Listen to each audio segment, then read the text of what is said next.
سلام بچه ها، چطورین؟ به یه ویدیو دیگه خیلی خوش اومد. تو این ویدیو میخوایم راجع به ایشون صحبت کنیم. آقای آلبرت فیش. البته تو بعضی از منابع گفتن رابرت فیش، اما اسم واقعش همیلتون هاوارد بوده.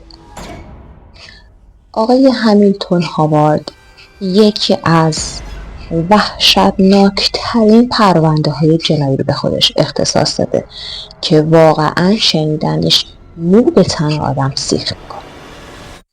تا انتهای ویدیو با من همراه باشید. لایک، کامنت و سابسکرایب فراموشتون نشه. بریم که ویدیو رو با هم دیگه شروع کنیم.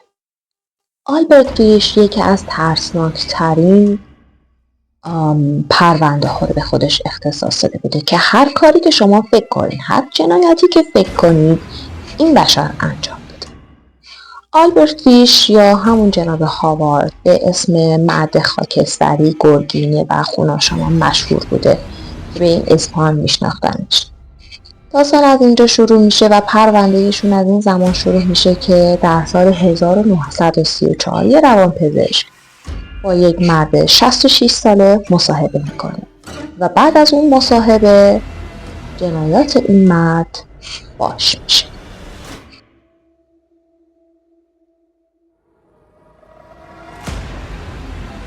از جنایت‌هایی که آلبرت فیش انجام داده بوده میتونیم به قتل، کودک آزاری، آزار جنسی، آدمربایی و آدمخواری اشاره کنیم. وحشتناکترین جنایت‌هایی که یک نفر دقیقا میتونه انجام بده. فکر نمی‌کنم دیگه بالاتر از اینا جنایتی باشه. آلبرت فیش شروع میکنه به بازگو کردن افتخاراتش و کارهای جنایتایی که انجام داده. اعترافات این مرد به حدی ترسناک و تکون دهنده بود که زمانی توی دادگاه داشت اعتراف میکرد و جنایت‌هایی رو که انجام داده بود بازگو میکرد، خیلی از حضار و کسایی که اونجا بودن نمیتونستن بشنون و تحمل کنن و مدام در رفت آمد بودن و هی ترک میکردن اون مکانی که برن بیرون، یک آبی به دست و صورتشون بزنن و یه هوایی بخورن. اینقدر که جنایت‌های این مرد وحشتناک بوده و بدتر از اون که این جنایت‌ها مختص به کودکان بوده.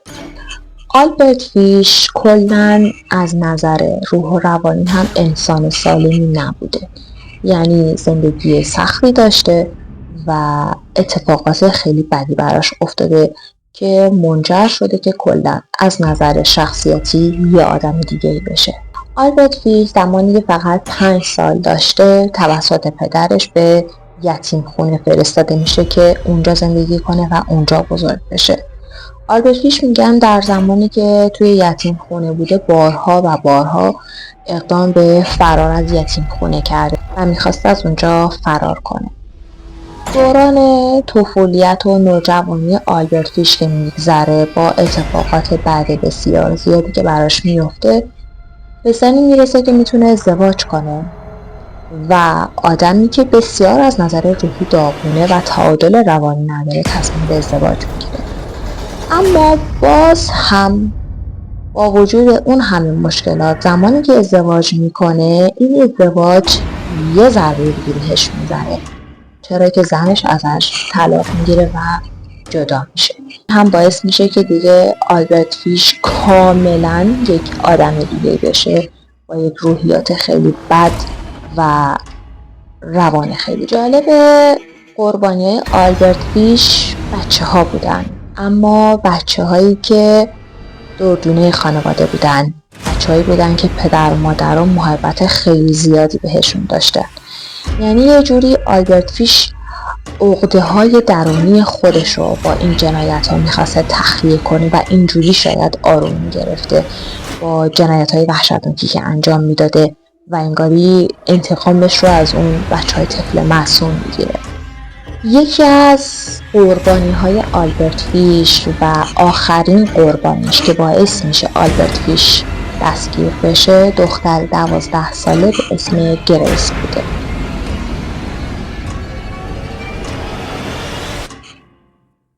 اما اینکه آلبرت فیش چطور موفق میشه که این دختر رو قربانی خودش بکنه، دلیلش این بوده که پدر مادر گریس آلبرت فیش رو میشناختن.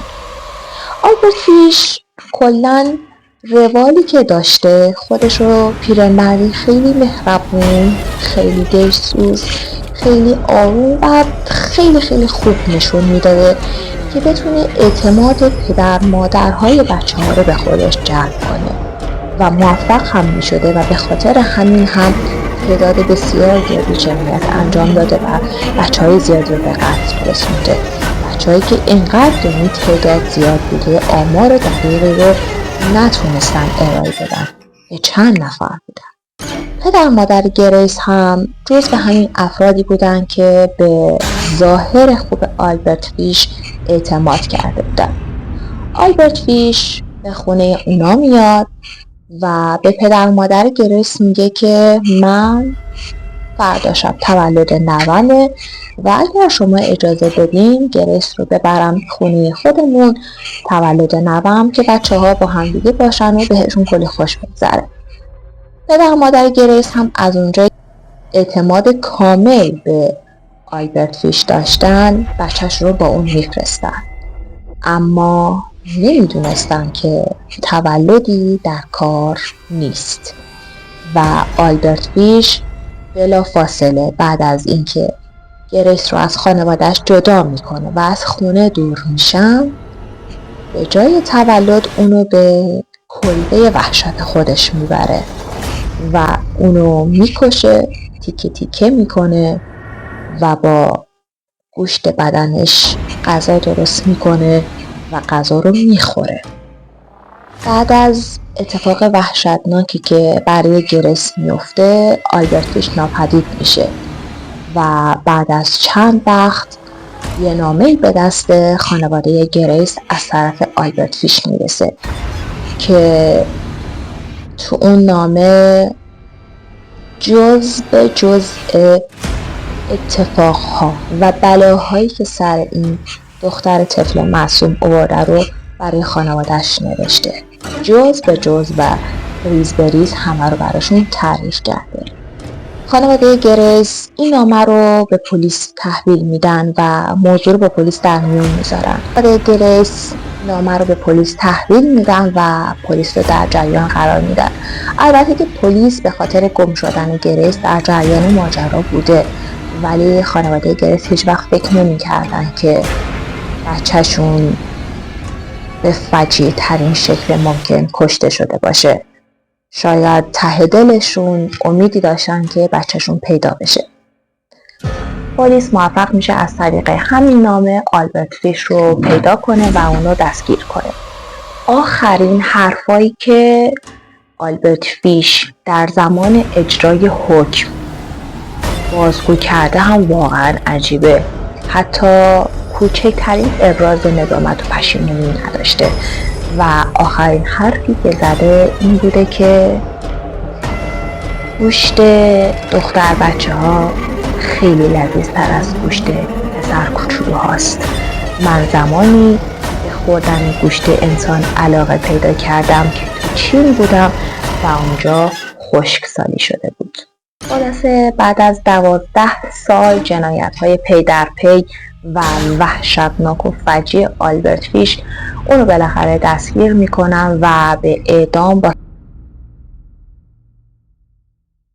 و عجیبتر از همه اینه که اونقدر روی خشنی پیدا کرده بوده و اونقدر متبحر شده بوده توی شکنجه، زمانی که داشتن دست و پاش رو با اون طناب‌های مخصوص به صندلی می‌بستن خودش هم همکاری می‌کرده و طناب‌ها رو گره می‌داده و به هم دیگه متصلشون می‌کرده.